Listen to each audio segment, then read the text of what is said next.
Yes, sir. Start. Okay, thank you.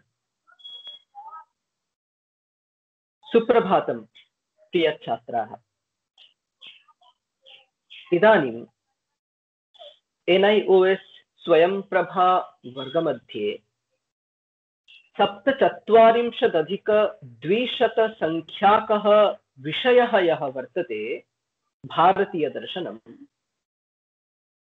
तत्र प्रथमपुस्तके विद्यमानः यः त्रयोदशः पाठः सः अद्य अस्माकम् आलोचनविषयः।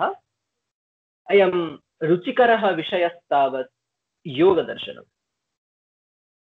इयं कक्षा माध्यमिककक्षायाः कृते। तर्हि अस्मिन् वर्गे योगदर्शनविषये आलोचनं प्रवर्तते। अस्मिन् वर्गे किं वयं ज्ञास्यामः? अस्मिन् वर्गे योगदर्शनस्य परिचयः लभ्यते। योगदर्शने के आचार्याः, के च ग्रन्थाः, तस्मिन् विषये अस्माकं ज्ञानं भविष्यति। किञ्च कः योगपदार्थः, योगपदस्य कः तावदर्थः, अस्मिन् विषये आलोचनं प्रवर्तते। योगः नाम समाधिः, तस्य समाधेः किं तावत् स्वरूपम्, अस्मिन् विषये वयं जानीमहे। ततः चित्तवृत्तीनां निरोधे सति समाधिः भवति। इदानीं का ताः पञ्चचित्तवृत्तयः इति अस्माभिः ज्ञाताः भवन्ति। ततः सांख्यदर्शने, योगदर्शने यः मोक्षः दुःखध्वंसरूपः स च विवेकख्यातेः सम्भवति। प्रकृतिपुरुषपार्थक्यज्ञानादेव सम्भवति। तादृशविवेकख्यातिः अष्टाङ्गयोगेन सिद्ध्यति। तस्य साधनं भवति अष्टाङ्गयोगः। अतः योगस्य यानि अष्टाङ्गानि तेषाम् आलोचनं भवति। किञ्च योगदर्शने ईश्वरः अङ्गीक्रियते, स च विलक्षणः कश्चन पदार्थः, विलक्षणः कश्चन पुरुषः। अतः ईश्वरस्य विषये अपि अन्ते आलोचनं भविष्यति। तर्हि एते विषयाः अस्मिन् वर्गे अस्माभिः ज्ञाताः भवन्ति। तर्हि पश्यामः इदानीम् आदौ योगदर्शनस्य कः तावत् परिचयः। अस्माभिः ज्ञातं यत् 6 आस्तिकदर्शनानि सन्ति। तेषु 6 आस्तिकदर्शनेषु एकतमं तावद् योगदर्शनम्। सांख्यदर्शनं योगदर्शनं च समानतन्त्रं भवति। तन्त्रं नाम शास्त्रं, नाम अनयोः शास्त्रयोः सादृश्यं वर्तते। किं तावत् सादृश्यं? सादृश्यं नाम किं? सादृश्यं नाम ययोः पार्थक्यमस्ति, परन्तु तथापि बहुधर्मसाम्यं, तयोः सादृश्यम् अङ्गीक्रियते। इदानीं सांख्यदर्शने यानि 25 तत्त्वानि अङ्गीकृतानि, तानि योगदर्शने अपि अङ्गीकृतानि, परन्तु योगदर्शने विलक्षणः कश्चित् पुरुषः, ईश्वरनामकः अङ्गीकृतः वर्तते। अतः योगदर्शनं किञ्चित् विलक्षणं भवति।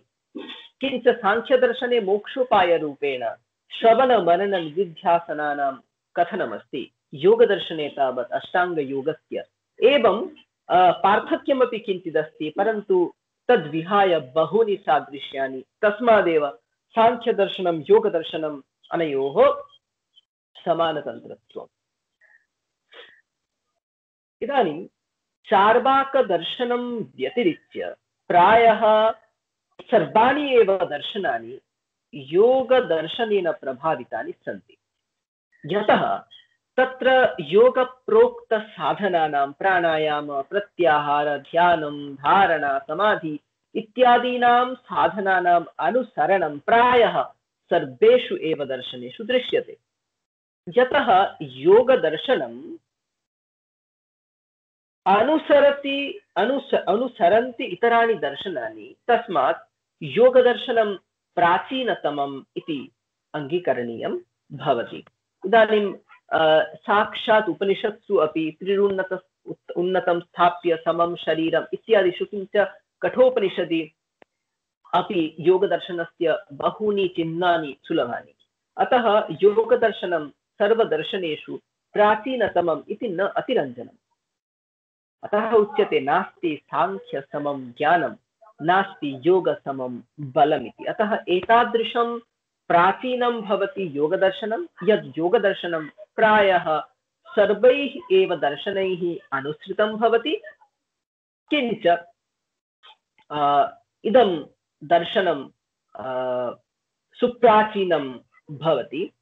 अतः एतादृशस्य दर्शनस्य विषये अस्माकम् अद्यतनम् आलोचनं प्रवर्तते। दर्शनं नाम अभूतपूर्वम् एकविधं चिन्तनं, परन्तु चिन्तनं भवति चेत् अवश्यं तत्र चिन्तकः अपेक्षितः। अतः योगदर्शनस्य प्रवक्तारः के, योगदर्शने के आचार्याः, के च एतद्दर्शन प्रतिपादकाः ग्रन्थाः, अस्मिन् विषये अपि आलोचनं सुतराम् अपेक्षते। अतः अस्माभिः योगदर्शनस्य आचार्यविषये, ग्रन्थविषये च उच्यते। हिरण्यगर्भो योगस्य वक्ता नान्यः पुरातनः। हिरण्यगर्भः एव यः प्रथमः जीवः, प्रथमजः इति शास्त्रेषु उपदिष्टः, सः हिरण्यगर्भः एव योगस्य वक्ता भवति, आद्यः वक्ता।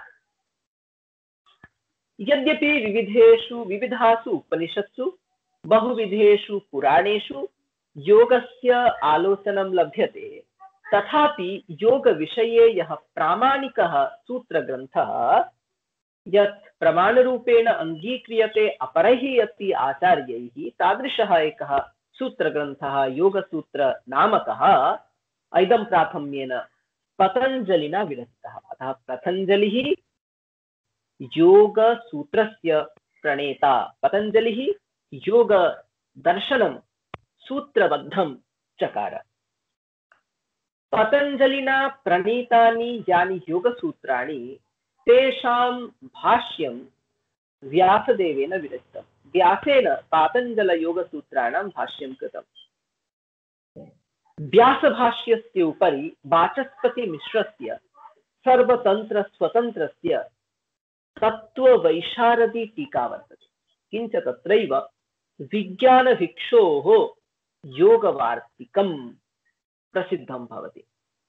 एवं पातञ्जलयोगसूत्राणां व्यासभाष्यं, व्यासभाष्योपरि तत्त्ववैशारदी टीका, किञ्च योगवार्तिकम्, एवं ग्रन्थपरम्परा भवति। एतद् विहायापि भोजराजस्य योगवृत्तिः अस्ति, रामानन्दसरस्वतीनां योगमणिप्रभा वर्तते, उमापतित्रिपाठिनः योगसूत्रवृत्तिः वर्तते, गणेशदीक्षितस्य पातञ्जलवृत्तिः, ज्ञानानन्दस्य योगसूत्रविवृतिः इत्यादयः ग्रन्थाः अपि योगदर्शननिकाये सुप्रसिद्धाः। एवं योगदर्शनस्य बहुविधाः आचार्याः सन्ति। मुख्यतया योगदर्शने ग्रन्थाः बहवः सन्ति, परन्तु इदं दर्शनम् अनुष्ठानसापेक्षम्। अतः अत्र केवलं चिन्तनं योगदर्शने न यथेष्टं भवति। योगदर्शने आचारः अपि सुतराम् अपेक्षते। अतः योगिनः ये भवन्ति सर्वे एव ग्रन्थं विरचितवन्तः इति न, तथापि केचन ग्रन्थाः अस्माकं करतलम् आगताः सौभाग्यात्, तदाधारीकृत्य एव अस्माकमिदम् आलोचनम्। इदानीं योगः इति उच्यते। को नाम योगः? योगपदस्य कस्तावदर्थः, अस्मिन् विषये अपि आलोचनम् अपेक्षते। तथा हि युजसमाधौ इति वर्तते धातुपाठः। समाध्यर्थकात् युज् धातोः घञ् प्रत्यये योगशब्दः निष्पद्यते। तर्हि युज् धातोः घञ् प्रत्यये योगशब्दः निष्पद्यते। युज् धातुः अर्थः भवति समाधि। इदानीं घञ् प्रत्ययः करणे अपि भवति, भावे अपि भवति। तर्हि उभयम् एव अर्थम् अङ्गीकृत्य पश्यामः वयं योगशब्दस्य कीदृशः व्युत्पत्तिगतः अर्थः आगच्छति। तत्र युज्यते अनेन इति करणव्युत्पत्त्या यदा योगशब्दः निष्पद्यते, तेन योगशब्देन सम्प्रज्ञातसमाधेः बोधः भवति। यतः सम्प्रज्ञातसमाधिः सोपानभूतः भवति असम्प्रज्ञातसमाधेः। अतः सम्प्रज्ञातसमाधिः साधनरूपः भवति सम्प्रज्ञातसमाधेः। अत्र करणव्युत्पत्त्या तादृशसाधनत्वं यतः ज्ञायते तर्हि अत्र योगशब्देन सम्प्रज्ञातसमाधेः एव बोधः भवति। यदा तावद् भावव्युत्पत्तिः भवति योजनं योगः इति। एवं योजनं योगः एवं भावव्युत्पत्त्या निष्पन्नस्य योगशब्दस्य असम्प्रज्ञातसमाधिः अर्थः भवति। इदानीं प्रश्नः भवति युजसमाधौ इति समाध्यर्थकात् युज् धातोरेव योगशब्दः कथं निष्पाद्यः? युजिर्योगे इति सम्बन्धसामान्यम् अङ्गीकृत्य अपि योगशब्दः सम्पादनीयः। तेनापि गतार्थता भवति किल इति चेदुच्यते न। यद्यपि एवं भवति पूर्वपक्षः यत् युजिर्योगे इति सम्बन्धसामान्यस्य बोधनं यदि भवति तर्हि योगेन साकं योगस्य साधनानां योगस्य फलानामपि ग्रहणं भवति। परन्तु अत्र सिद्धान्तिना एवं उच्यते यत् तथा नापेक्षते। इदानीं राजा गच्छति इति उच्यते चेत् राजा एकाकी गच्छति इति न, यदा एव गच्छति तदा साङ्गोपाङ्गैः सहितः एव गच्छति। तेन सह तस्य भृत्याः वर्तन्ते, तस्य पत्न्यः वर्तन्ते, सैनिकाः वर्तन्ते, राजा एकाकी क्वापि न गच्छति। अतः इहापि तथैव समाधि अर्थे एव युज् धातोः ग्रहणे सति समाधिपदेन तत् साधनानां तत् फलानाम् अपि ग्रहणम् आक्षेपतः सिद्ध्यति। अतः सम्बन्धसामान्यस्य बोधकेन युज् धातुना यदि योगशब्दस्य निष्पत्तिः क्रियते तर्हि अनर्थकः गौरवः एव निष्पद्यते। अतः तत् नापेक्षते। अतः समाध्यर्थकात् युज् धातोः घञ् प्रत्यये एव योगशब्दो निष्पाद्यः भवति। उच्यते च व्यासेन योगः समाधि, तत्र योगः सम्बन्धः एवं न उच्यते, योगः समाधिः इति उच्यते।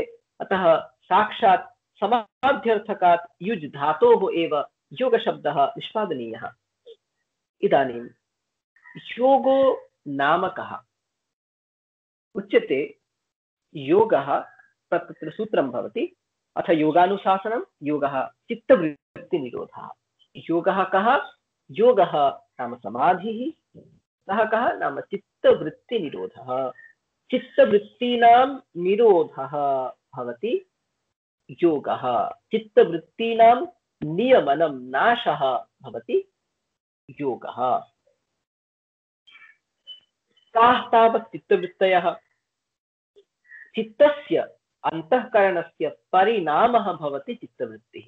यथा यदि जलं कुल्याद्वारा क्षेत्रं प्रति गच्छति तर्हि क्षेत्रस्य यादृशः आकारः जलमपि तादृशम् आकारं धत्ते। इदानीं यदि गोलाकृति चषकमध्ये जलं स्थाप्यते तर्हि जलमपि गोलाकृति नाम जलमपि गोलं वर्तुलमिव भाति। यदि चतुष्कोणाकारे पात्रे जलं दीयते तर्हि तदाकारमेव भासते जलम्। एवमेव चित्तं यादृशं विषयम् अङ्गीकरोति तत्तद् विषयाकारं धत्ते। तत्तद् विषयाकारेण चित्तस्य परिणामः भवति, सः चित्तपरिणामः एव चित्तवृत्तिः इति उच्यते। एवं चित्तस्य परिणामभूताः चित्तवृत्तयः तावत् पञ्च: प्रमाणं, विपर्ययः, विकल्पः, निद्रा, स्मृतिः च। एतासां विषये अग्रे आलोचनमस्ति। एतासां चित्तवृत्तीनां निरोधः एव योगः भवति। इदानीम् एतासां चित्तवृत्तीनां निरोधः कदा भवति? एतासां चित्तवृत्तीनां निरोधः सर्वासु एव चित्तभूमिषु सम्भवति। चित्तभूमिः नाम का? चित्तस्य स्वाभाविकी अवस्था एव भवति चित्तभूमिः। एवं चित्तभूमयः अपि पञ्च। काः ताः पञ्च चित्तभूमयः? उच्यते क्षिप्तं, मूढं, विक्षिप्तं, एकाग्रं, विरुद्धम् इति पञ्च चित्तभूमयः। एतासु पञ्चसु चित्तभूमिषु चित्तवृत्तीनां निरोधः सम्भवति। नाम योगः चित्तवृत्तिनिरोधः पञ्चसु चित्तभूमिषु संभाव्यते, परन्तु क्षिप्तदशायां, मूढदशायां, विक्षिप्तदशायां च यः चित्तवृत्तिनिरोधः सः योगः इति न उच्यते। नाम शास्त्रे यस्मिन् अर्थे योगशब्दः प्रयुक्तः तस्मिन् अर्थे योगशब्दः तस्मिन् अर्थे विद्यमानः योगशब्दः, तस्मिन् अर्थे विद्यमानः योगः क्षिप्त मूढ विक्षिप्त दशासु न संभवति। कुतः? यतः एतासु तिसृषु अवस्थासु निरोधः गौणः भवति, विक्षेपः एव मुख्यः भवति।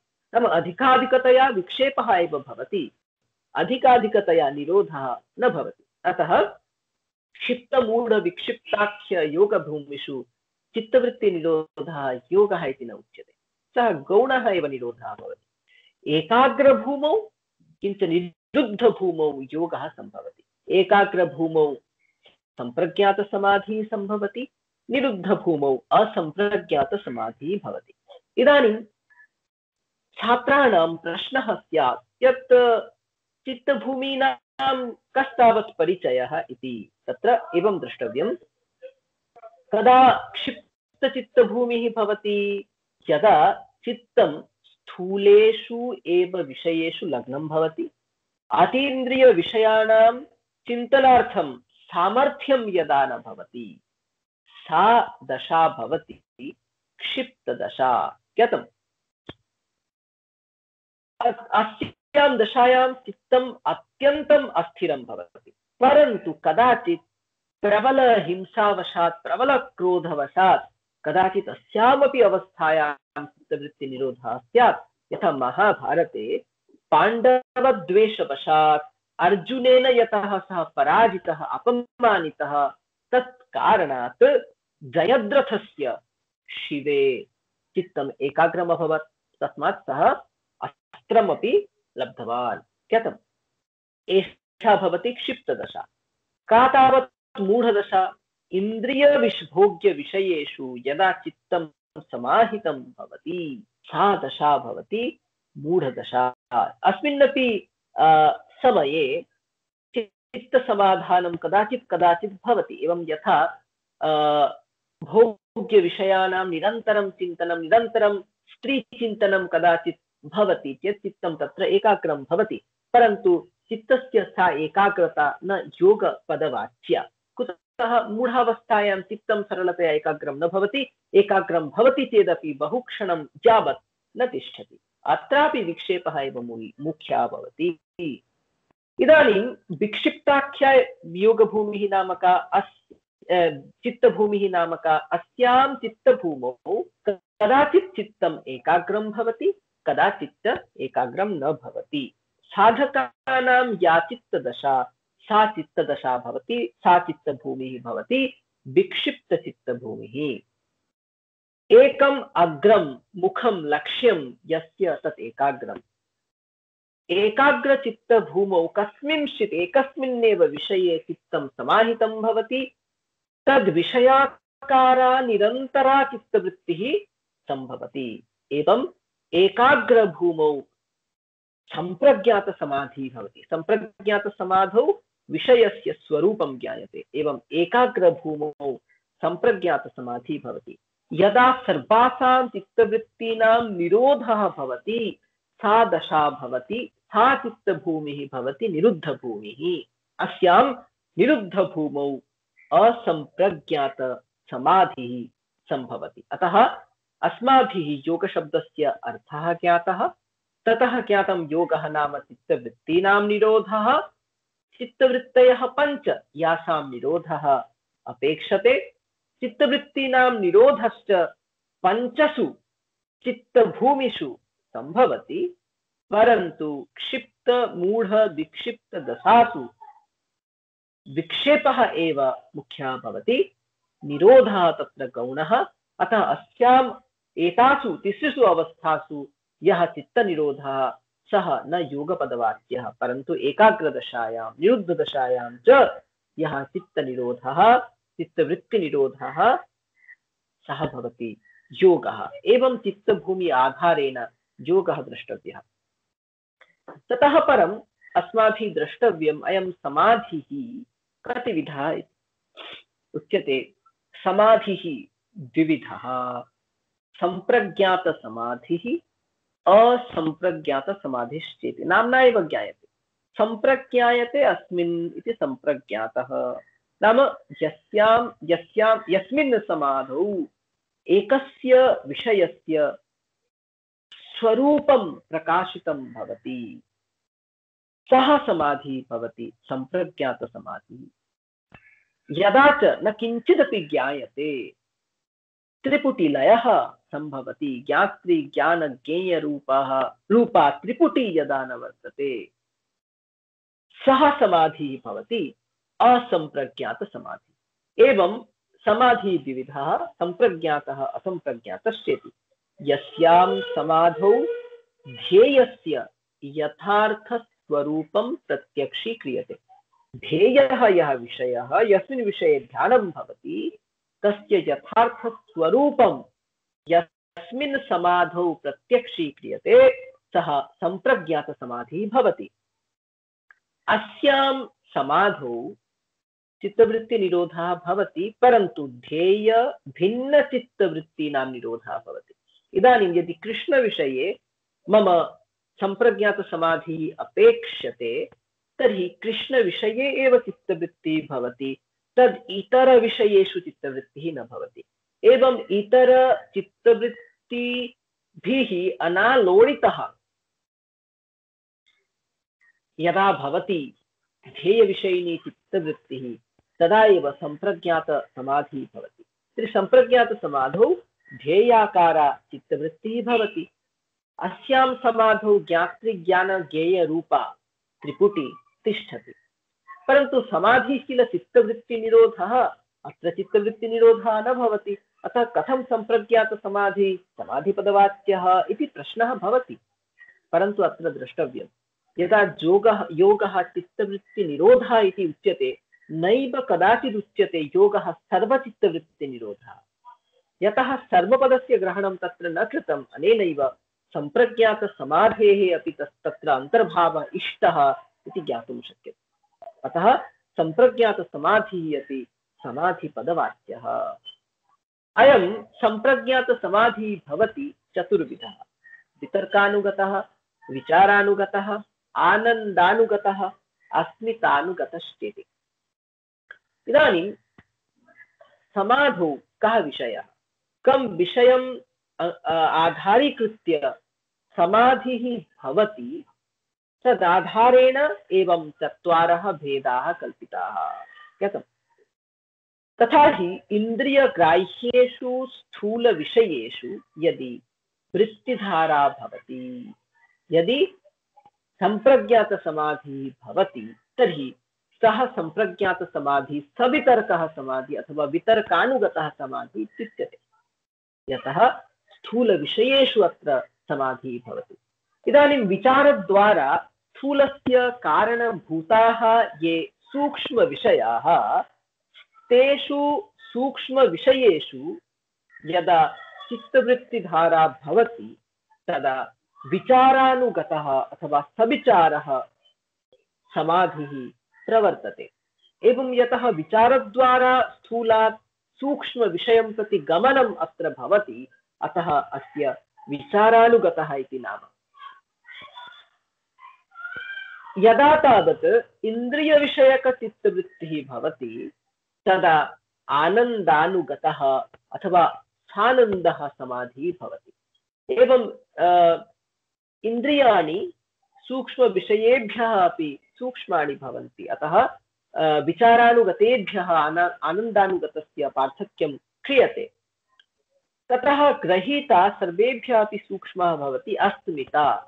अस्मितायाः ग्रहीतुर्वा विषये यदा चित्तवृत्तिधारा भवति, तदा यः सम्प्रज्ञातसमाधिः भवति, स हि सास्मितः समाधिः अथवा अस्मितानुगतः समाधिः। एवं सम्प्रज्ञातसमाधेः विषयः कीदृशः, तदाधारेण सम्प्रज्ञातसमाधेः चातुर्विध्यम्। यदि स्थूलविषये सम्प्रज्ञातसमाधिः, तर्हि सः सवितर्कः। यदि स्थूलकारणेषु सूक्ष्मेषु विषयेषु समाधि, तर्हि सविचारः। यदि इन्द्रियविषयेषु समाधि, तर्हि आनन्दानुगतः, यदा च अस्मिताम् अङ्गीकृत्य ग्रहीतुः विषये समाधिः भवति, तदा अस्मितानुगतः समाधिः सम्भवति। एवं सम्प्रज्ञातसमाधिः प्रतिपादयितुं शक्यते। कदा तावत् असम्प्रज्ञातसमाधिः भवति? अत्र उच्यते सर्ववृत्तीनां निरोधे सति असम्प्रज्ञातसमाधिः भवति। सर्वासां चित्तवृत्तीनां निरोधः यदा भवति तदा असम्प्रज्ञातसमाधिः भवति। अस्मिन् समाधौ न हि किञ्चित् ज्ञातः भवति, अतः असम्प्रज्ञातः इति अस्य अन्वर्थं नाम। असम्प्रज्ञातसमाधौ व्युत्थानसंस्कारस्य प्राबल्यं नास्ति, अतः तत्र चित्तवृत्तयः नोत्पद्यन्ते, तत्र निरोधसंस्कारस्य एव प्राबल्यं वर्तते। अतः असम्प्रज्ञातसमाधौ निरोधसंस्कारवशात् व्युत्थानसंस्कारेण वृत्तयः न उत्पद्यन्ते। अतः असम्प्रज्ञातसमाधि संस्कारशेषः इत्यपि उच्यते। कदा अयं समाधिः भवति इति चेत् परवैराग्येण एव एतादृशस्य समाधेः सम्भवः भवति, न हि अपरवैराग्येण। एवं निरालम्बनत्वात् निर्विषयत्वात् कर्मबीजस्य च अस्मिन् समाधौ अभाववशात् अयं निर्बीजसमाधिः इत्यपि कथितः भवति। तर्हि असम्प्रज्ञातसमाधेः अपरं नाम भवति निर्बीजसमाधिः। कथम्? असम्प्रज्ञातसमाधिः पुनः द्विविधः, भावप्रत्ययः उपायप्रत्ययश्च। इदानीं विदेहाः ये देवाः भवन्ति, ये वा प्रकृतिलीनाः भवन्ति, तेषां यः समाधिः सः भवति भवप्रत्ययः, स च अविद्यामूलकः, अतः निकृष्टः। उपायप्रत्ययः यः असम्प्रज्ञातसमाधिः स योगिनां श्रद्धा वीर्य स्मृति समाधि प्रज्ञापूर्वकं भवति। उपायप्रत्ययः भवति श्रेष्ठः समाधि, यतः उपायप्रत्ययः असम्प्रज्ञातसमाधिः एव कैवल्यस्य जनकः भवति। इदानीं भवप्रत्ययविषये श्रूयते यत् ये तावत् यस्मिन् विषये समाधिं कुर्वन्ति तद् अनुसारेण तेषां फललाभः भवति। यथा उदाहरणम्, इदानीं ये इन्द्रियोपासकाः सन्ति तेषाम् एकविधं फलं, ये सूक्ष्मभूतोपासकाः सन्ति तेषाम् एकविधं फलं। श्लोकः लभ्यते वायुपुराणे, दशमन्वन्तराणीह तिष्ठन्तीन्द्रियचिन्तका भौतिकास्तु शतं पूर्णं सहस्रं त्वाभिमानिका बौद्धा दशसहस्राणि तिष्ठन्ति विगतज्वराः पूर्णं शतसहस्रं तु तिष्ठन्त्यव्यक्तचिन्तका निर्गुणं पुरुषं प्राप्य कालसंख्या न विद्यते। एवम् अस्य तात्पर्यं भवति, ये इन्द्रियोपासकाः तेषां मुक्तौ सत्यां ते दशमन्वन्तराणि स्वर्लोके तिष्ठन्ति। नाम तादृश परमसुखावस्थायां तिष्ठन्ति ते दशमन्वन्तराणि। ये सूक्ष्मभूतोपासकाः ते शतमन्वन्तराणि तिष्ठन्ति। ये अहंकारोपासकाः आभिमानिकाः ते सहस्रमन्वन्तराणि तिष्ठन्ति।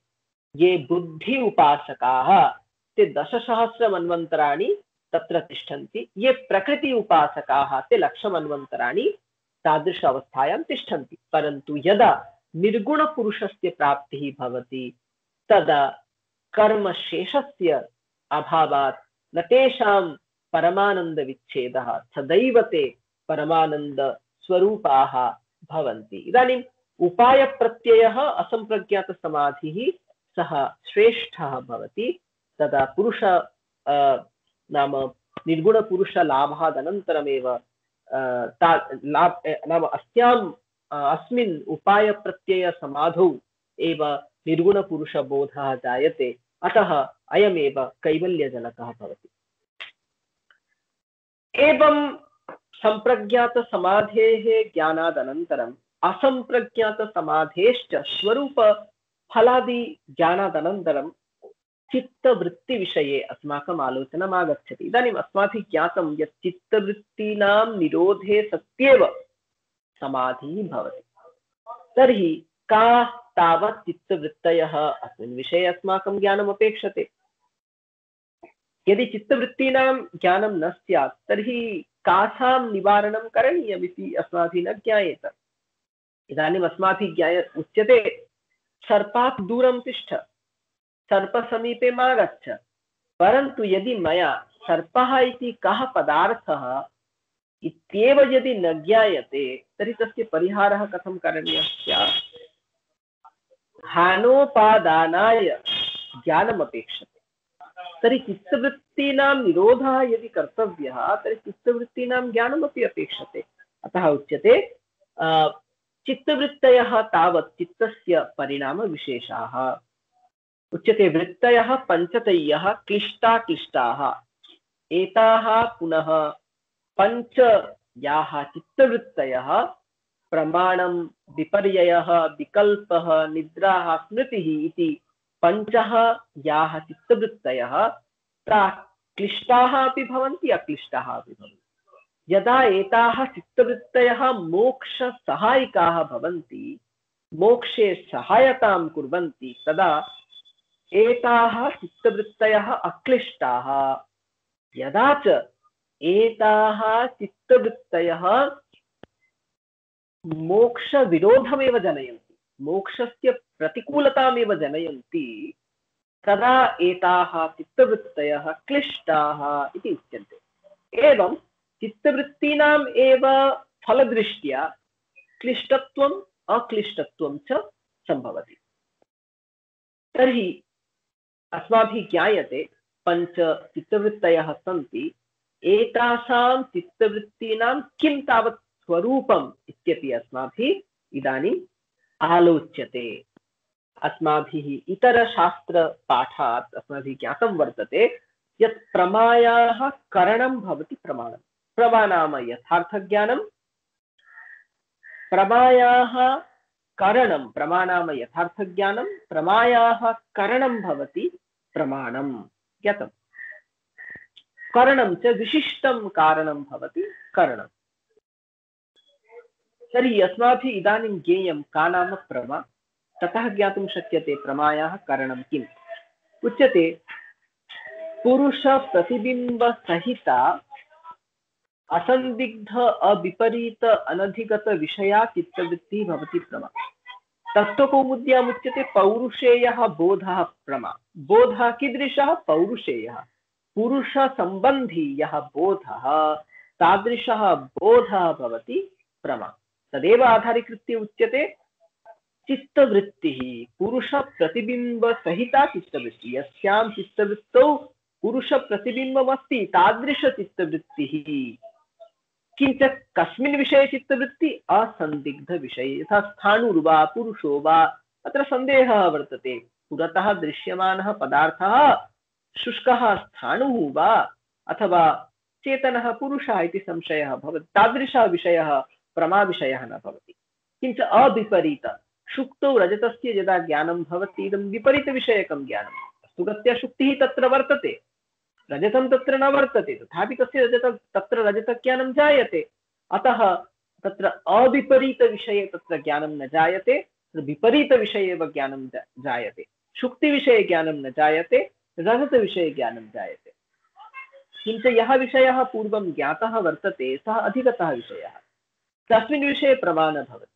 यः विषयः अनधिगतः तस्मिन् विषये प्रमा भवति। एवं असन्दिग्ध अविपरीत अनधिगत इति एते विषयस्य इति एतानि विषयस्य विशेषणानि। एतादृश विषयिणी या चित्तवृत्तिः, तस्यां चित्तवृत्तौ यदा पुरुषप्रतिबिम्बं पतति तदा प्रतिबिम्बसहिता सा चित्तवृत्तिः प्रमा इति उच्यते। तर्हि किं नाम प्रमाणं? प्रमाणं नाम सा चित्तवृत्तिः असन्दिग्ध अविपरीत अनधिगत विषया चित्तवृत्तिः एव भवति प्रमाणम्। अत्र द्रष्टव्यं यथा न्यायादिदर्शनेषु किं तावत् प्रमाणं, यथा प्रत्यक्षप्रमाणं किम् इत्युक्ते इन्द्रियमिति उच्यते, परन्तु सांख्यदर्शने योगदर्शने च प्रमाणमपि वृत्त्यात्मकं भवति, प्रमाणमपि ज्ञानात्मकं भवति। एवं वक्तुं शक्यते यत् यथा नैयायिकाः कथयन्ति अयं घटः इति, ततः घटमहं जानामि इति अनुव्यवसायः साङ्ख्यमतं योगमतम् आलोच्यते चेत् अस्माभिः बुध्यते, यदा उच्यते अयं घटः इति तादृशं ज्ञानं भवति प्रमाणं। यदा च उच्यते घटमहं जानामि नाम पुरुषसम्बन्धिबोधः यदा जातः तदा तस्य एव प्रमात्वम् अङ्गीक्रियते। एवं साङ्ख्यवद् योगमतेपि किञ्च प्रमाणम् उभयमपि ज्ञानात्मकं भवति। इदानीं प्रमाणानि कति उच्यते? प्रत्यक्षम्, अनुमानम्, आगमः इति त्रीणि भवन्ति प्रमाणानि। ततः द्वितीया चित्तवृत्तिः भवति विपर्ययः। को नाम विपर्ययः? उच्यते बाधितविषयिणी चित्तवृत्तिः विपर्ययः। अर्थात् यः विषयः प्रमाणान्तरेण बाधितः तस्मिन् विषये या चित्तवृत्तिः सा चित्तवृत्तिः भवति विपर्ययः। यथा रज्ज्वां यदि सर्पः दृश्यते तर्हि सर्पः तत्र बाधितविषयः। कुतः? किञ्चित् कालादनन्तरं तत्र इयं रज्जुः इत्येव ज्ञानं भविष्यति। अतः बाधितविषयिणी या चित्तवृत्तिः सा भवति विपर्ययः। अतः उच्यते विपर्ययः मिथ्याज्ञानं, यथार्थज्ञानं नास्ति। शुक्तौ यदि इयं शुक्तिः इति ज्ञानं स्यात् तदा एव तद् यथार्थज्ञानं। यदि रज्जौ इयं रज्जुः इति ज्ञानं स्यात् तद् भवति यथार्थज्ञानं। परन्तु रज्जौ यदि अयं सर्पः इति ज्ञानं स्यात् तर्हि तद् ज्ञानं भवति मिथ्याज्ञानं। तच्च तद्रूपप्रतिष्ठं नास्ति, तत् स्वरूपप्रतिष्ठं नास्ति, तत् स्वरूपम् आश्रित्य न वर्तते। अतः उच्यते अतद्रूपप्रतिष्ठं। न हि विपर्ययः तद्रूपप्रतिष्ठः न भवति। ज्ञातं? नाम शुक्तिः वर्तते परन्तु शुक्तिस्वरूपमाधारीकृत्य तत्र ज्ञानं न जायते, तत्र तद्रूपता नास्ति, अतद्रूपता अस्ति। अतः विपर्ययः नाम मिथ्याज्ञानं यच्च अतद्रूपप्रतिष्ठं भवति, यथा शुक्तौ रजतम् इति ज्ञानम्। तृतीया चित्तवृत्तिः भवति विकल्पः। इदानीं शब्दज्ञानम् अनुसृत्य समुत्पन्नायां यस्यां चित्तवृत्तौ विषयः न तिष्ठति सा वस्तुशून्या चित्तवृत्तिरेव विकल्पः। इदानीम् अस्माभिरुच्यते शशशृङ्गः, शशशृङ्गम्। इदानीं शशस्य शृङ्गं न वर्तते, परन्तु शशशृङ्गम् इति वाक्यं यदा उच्चार्यते किञ्चित् ज्ञानम् अस्माकं भवति। अतः शब्दज्ञानम् अनुसृत्य काचित् चित्तवृत्तिः अस्ति परन्तु तत्र विषयः नास्ति। एतादृशी चित्तवृत्तिः भवति विकल्पः। नाम विषयः नास्ति तथापि शब्दज्ञानकारणात् तत्र काचित् चित्तवृत्तिः उदिता।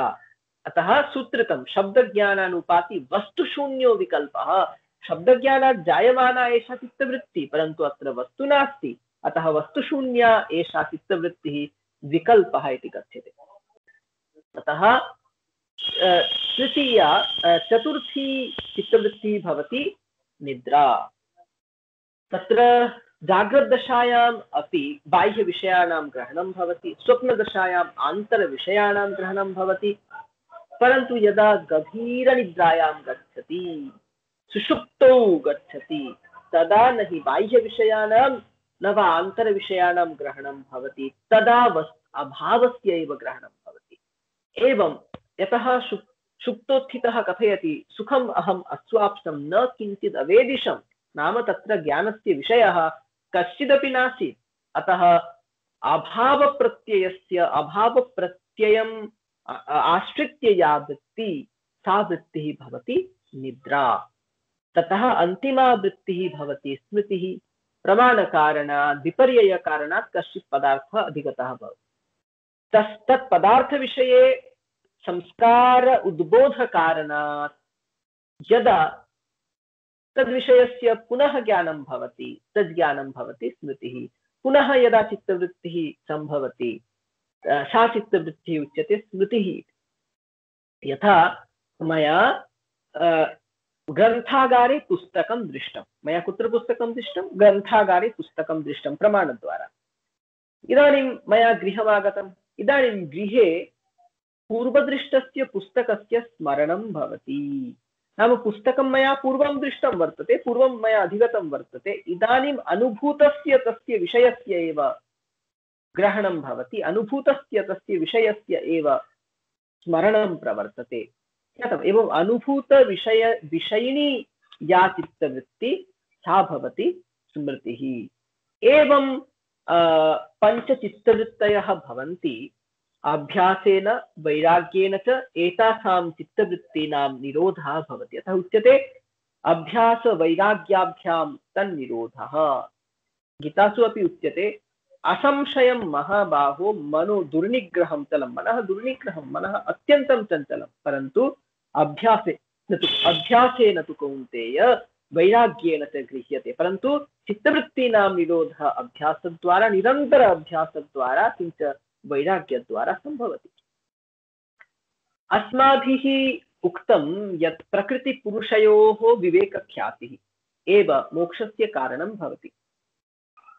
सत्त्वपुरुष अन्यता ख्यातिः, बुद्धौ पुरुषस्य प्रतिबिम्बं पतति। इदानीं बुद्धिः भिन्ना, पुरुषः भिन्नः इति ज्ञानम्, इति अनुभवः, इति साक्षात्कारः यदा जायते तदा एव मोक्षः सम्भवति। प्रकृतिपुरुषयोः विवेकख्यातिर्हि मोक्षकारणम्। इदानीं विवेकख्यातेः साधनरूपेण अष्टाङ्गयोगस्य निरूपणं भवति योगशास्त्रे। कानि तानि अष्टौ अङ्गानि इति चेत् उच्यते यमः, नियमः, आसनं, प्राणायामः, प्रत्याहारः, ध्यानं, धारणा, समाधिश्च। एवं भवन्ति योगस्य अष्टौ अङ्गानि। इदानीम् एतेषाम् अङ्गानां विषये संक्षेपतः किञ्चित् आलोचनं करणीयं भवति। तत्र आदौ को नाम यमः इति चेदुच्यते अहिंसा, सत्यास्तेय, ब्रह्मचर्य, अपरिग्रहाः यमाः। के यमाः? अहिंसा, सत्यम्, अस्तेयं, ब्रह्मचर्यम्, अपरिग्रहश्च। इदानीम् अहिंसा नाम का? अहिंसा नाम भूतानां प्राणहरणाद् विरतिः, नाम भूतानां हननाद् विरतिः भवति अहिंसा। अहिंसा परमो धर्मः इति उच्यते। मा हिंस्यात् सर्वा भूतानि इत्यपि उच्यते। एवम् अहिंसा करणीया भवति, तेन शुद्धिः भवति। तत्र सत्यं नाम किं? सत्यं नाम यथार्था वाक्, यथार्थं मनो वा। विषयः यथा वर्तते तथैव यदि मनः, तद्भवति सत्यं। विषयः यदा यथा वर्तते तथैव यदि कथनं, तर्हि तद्भवति सत्यं। मम पुरतः एकः श्वेतप्रस्तरः अस्ति। अहं कथयामि अयं श्वेतप्रस्तरः, तर्हि तत् सत्यं। यद्वस्तु यथा अस्ति तस्य तथैव ख्यापनं भवति सत्यम्। अस्तेयं, स्तेयं नाम चौर्यम्, अस्तेयं नाम चौर्याद् विरतिः। अपागृधः कस्यचित् धनम्, अपरस्य कस्यचित् सम्पदि लोभः न करणीयः। ज्ञातम्? अहिंसा, सत्यम्, अस्तेयं, ततः ब्रह्मचर्यं। किं तावत् ब्रह्मचर्यं? ब्रह्मचर्यं नाम उपस्थस्य अन्येषां च इन्द्रियाणां संयमनं भवति ब्रह्मचर्यं। तत्र अष्टाङ्गमैथुनत्यागः भवति ब्रह्मचर्यं। तत्र अष्टाङ्गमैथुनं किं किं? स्मरणं, कीर्तनं, केलिः, प्रेक्षणं, गुह्यभाषणं, संकल्पः, अध्यवसायः, क्रियानिर्वृत्तिः। एवं अष्टौ मैथुनस्य अङ्गानि भवन्ति। उच्यते स्मरणं, कीर्तनं, केलिः, प्रेक्षणं, गुह्यभाषणं, संकल्पोऽध्यवसायश्च, क्रियानिर्वृत्तिरेव च। एतन्मैथुनमष्टाङ्गं प्रवदन्ति मनीषिणः विपरीतं ब्रह्मचर्यम्। एतदेवाष्टलक्षणम्। एतत् अष्टाङ्गमैथुनत्यागः एव भवति ब्रह्मचर्यम्। ततः अपरिग्रहः, अपरस्मात् कस्माच्चित् वस्तूनां ग्रहणं भवति परिग्रहः। यदि परिग्रहः भवति तर्हि ऋणं भवति, ऋणं भवति चेत् बन्धनं भवति। अतः ऋणं न करणीयम् इति धिया परिग्रहः अपि न करणीयः। अपरिग्रहः उक्तः अतः यममध्ये। नियमाः के? द्वितीयम् अङ्गं भवति नियमः। नियमाः के? शौच, सन्तोष, तपस्वाध्याय प्रणिधानानि भवन्ति नियमाः। तत्र शौचं नाम किं? शौचं नाम परिष्करणं। तत्र बाह्यम् आभ्यन्तरं च शौचं। बाह्यं शौचं कथं भवति? मृज्जलादिना भवति बाह्यं शौचम्। आन्तरं शौचं कथं भवति? रेष, असूया इत्यादीनि यानि अन्तर्मलानि, तेषाम् अन्तर्मलानां परिष्करणेन भवति आन्तरं शौचं। किं तावत् सन्तोषः इदानीं जीवनधारणाय यत् अपेक्षितं यद् उपकरणं मया लब्धम् अहं तैरेव उपकरणैः तुष्टः वर्ते इति यः भावः सः भवति सन्तोषः। सन्तोषः यदि न भवति तर्हि योगः न सम्भवति। सन्तोषात् अनुत्तमसुखलाभः, सन्तोषात् महत् सुखस्य नाम महत् सुखं लभ्यते। ज्ञातं? तपः नाम कः? इदानीं तपः नाम शुभम् अशुभं, सुखं दुःखं, शीतं ग्रीष्मम् इत्यादीनि यानि द्वन्द्वानि, तेषां द्वन्द्वानां सहनं भवति तपः। ज्ञातं? किञ्च कृच्छ्रचान्द्रायणादिव्रतानि पापक्षयार्थं यानि विधीयन्ते तेषामपि तपःशब्देन ग्रहणं भवति। स्वाध्यायः नाम कः? उपनिषद गीता प्रभृतीनां मोक्षशास्त्राणाम् अध्ययनं, किञ्च ओङ्कारजपः इत्यादीनां स्वाध्याय मध्ये ग्रहणं भवति। ईश्वर प्रणिधानं नाम किम्? ईश्वरे चित्तस्य आधानं, सर्वकर्मणां ईश्वरे एव समर्पणं भवति ईश्वर प्रणिधानं। तत्र प्रणिधानं नाम भक्तिः। एवं यमस्य नियमस्य च आलोचनं कृतं। किं तावद् आसनं? यस्यां स्थितौ चित्तस्य स्थिरता संभवति, यस्यां स्थितौ सुखेन दीर्घकालं यावत् प्रवेष्टुं शक्यते तद्भवति आसनम्। अतः उच्यते स्थिरसुखम् आसनं। पद्मासनं, वीरासनं, स्वस्तिकासनं, दण्डासनम् इत्यादीनाम् आसनानां नाम अस्माभिः श्रुतं। तत्सर्वं योगाङ्गं भवति। अतः उच्यते स्थिरसुखम् आसनमिति। ततः प्राणायामः। कस्तावत् प्राणायामः उच्यते? श्वासप्रश्वासयोः गतिविच्छेदः भवति प्राणायामः। इदानीं प्राणायामः कथं भवति? श्वासम् अंगीकृत्य अन्तः श्वासस्य स्थापनं भवति, ततः तस्य बहिष्करणं भवति। एवं श्वासप्रश्वासानां गतिविच्छेदः, तेषां गतौ नियन्त्रणं भवति प्राणायामः। एवं प्रत्याहारः नाम कः? यदा चित्तम् एकाग्रं सत् शब्दादिविषयेभ्यः प्रतिनिवृत्तं भवति तदा इन्द्रियाणि स्वभावतः एव स्थिराणि भवन्ति। तद् अयं यः स्वाभाविकः इन्द्रियनिरोधः सः भवति प्रत्याहारः। नाम स्वविषय असंप्रयोगे चित्तस्य स्वरूपानुकार इव इन्द्रियाणां प्रत्याहारः। एवं यदा चित्तं स्वभावतः यदा इन्द्रियाणि विषयेभ्यः प्रतिनिवृत्तानि, चित्तं स्वतः एव शान्तं वर्तते, तस्याम् अवस्थायाम् इन्द्रियाणां विषयेभ्यः या निवृत्तिः, स्वाभाविकी निवृत्तिः, सा भवति प्रत्याहारः। का नाम धारणा? इदानीं यदा विषयान्तरात् प्रतिनिवृत्तस्य चित्तस्य नाभिः, कपालः इत्यादिषु विविधेषु शरीरस्थानेषु अथवा देवतादि मूर्तिषु यदा लग्नता भवति तदा भवति तत् भवति धारणा। अतः उच्यते देशबन्धः चित्तस्य धारणा। चित्तस्य यदा एकस्मिन् देशे बन्धनं भवति सा भवति धारणा। किं तावत् ध्यानं? ध्यानं नाम यदा चित्तं स्थिरं भवति तदा कस्मिंश्चित् एकस्मिन् विषये चित्तस्य या एकतानता, प्रत्ययप्रवाहः नाम अबाधितः यः प्रत्ययप्रवाहः, प्रत्ययैकतानता तद्भवति ध्यानम्। अतः उच्यते तत्र प्रत्ययैकतानता ध्यानम्। इदानीं ध्यानावस्था यदा परिपक्वा भवति, यदा ध्यानस्य ध्यातुश्च प्रतिभासः न भवति, केवलं ध्येयमात्रस्य प्रतिभासः भवति, सा अवस्था भवति समाधि। अत्र समाधि नाम अत्र समाधि साधनपर्यायः भवति। अत्र समाधि लक्ष्यभूतः नास्ति, साधनभूतः समाधि अस्ति। अस्याम् अवस्थायां ध्यातुः ज्ञानं न भवति, किञ्च ध्यानस्य ज्ञानं न भवति, केवलं विषयस्य ध्येयस्य एव ज्ञानं भवति।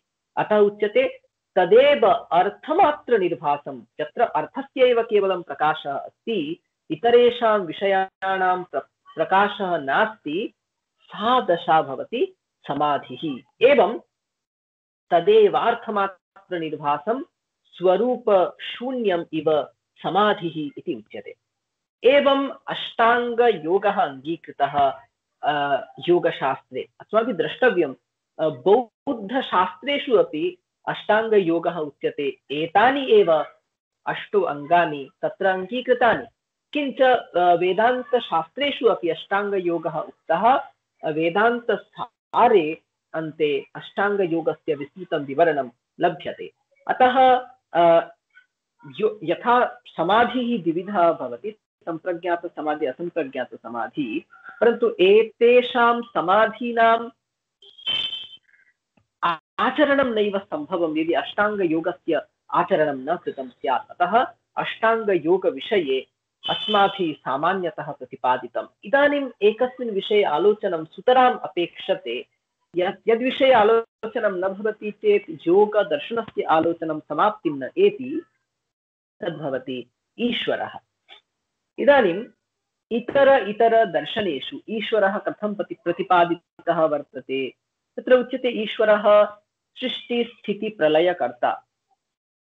नाम न्यायशास्त्रेषु अपि तथैव उच्यते, वेदान्तशास्त्रेषु अपि तथैव उच्यते। सगुणं ब्रह्म ईश्वरः, सः ईश्वरः एव जगतः सृष्टिं स्थितिं प्रलयं च करोति। परन्तु योगदर्शने तथा ईश्वरः न अङ्गीकृतः। सांख्यदर्शने योगदर्शने च तत्त्वद्वयं वर्तते, प्रकृतिः पुरुषश्च।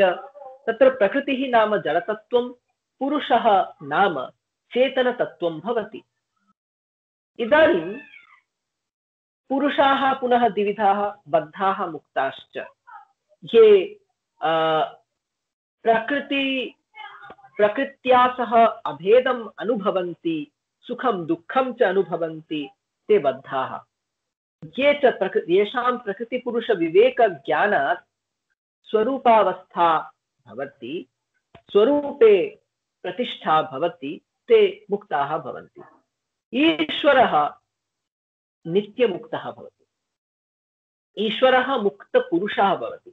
परन्तु यथा साधारणाः साधकाः बद्धदशायाः मोक्षदशां प्रति गच्छन्ति, योगसम्मतः ईश्वरः तथा न गच्छति। योगसम्मतः यः ईश्वरः, सः ईश्वरः नित्यमुक्तः भवति। इदानीम् ईश्वरस्य का आवश्यकता? किमर्थम् ईश्वरः अङ्गीकृतः योगदर्शने? अत्र उच्यते परवैराग्यप्राप्तेः अनन्तरं श्रद्धावीर्यादिपूर्वकम् असम्प्रज्ञातसमाधिः भवति इति उक्तम्। असम्प्रज्ञातसमाधिः भवति चेत् मोक्षः भवति इति अपि उक्तम्। अयं यः असम्प्रज्ञातसमाधिः, स च असम्प्रज्ञातसमाधिः ईश्वरप्रणिधानेनापि भवति। प्रणिधानं नाम भक्तिः। नाम यदि ईश्वरे मनः लग्नं भवति, तदा ईश्वरकृपया अपि सम्भवति असम्प्रज्ञातसमाधिः। अतः उच्यते कथं भवति न ईश्वरप्रणिधानेन मनसः ईश्वराभिमुखीनता सिद्ध्यति। ततः ईश्वरानुग्रहात् व्याधित्यानादि ये ध्यानान्तरायाः वर्तन्ते, तेषाम् अन्तरायाणां दूरीकरणं समाधिलाभश्च भवति। अतः ईश्वरः न योगदर्शनसम्मतः यः ईश्वरः, सः ईश्वरः साक्षात् असम्प्रज्ञात समाधि जनने सहायकः वर्तते, मोक्षप्रदाने अर्हः वर्तते।